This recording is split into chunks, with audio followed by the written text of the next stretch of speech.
Cuidado,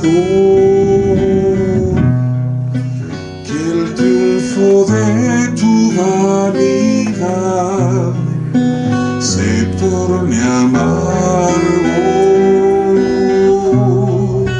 que amuralla la soledad y encerrarte en tu alta torre a mirar. Cuidado,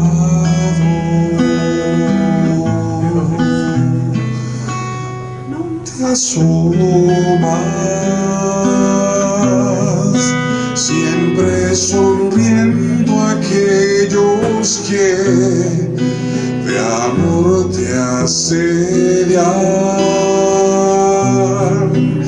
y les das casi una esperanza y luego te retiras victoriosa y tan bella.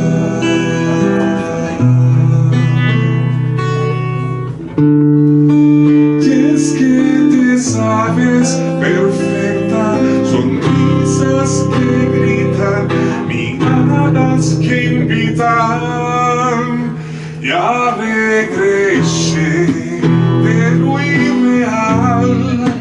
Densa es la nube de tu ensueño, soy nota al pie, tal vez lector, no personaje de este cuento.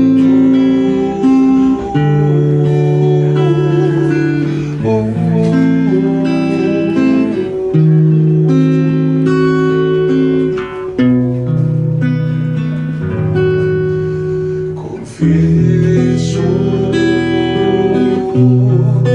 fui el trovador quien languidece por tus balcones, que se embriagó con los vapores de tu dulce alma intervino.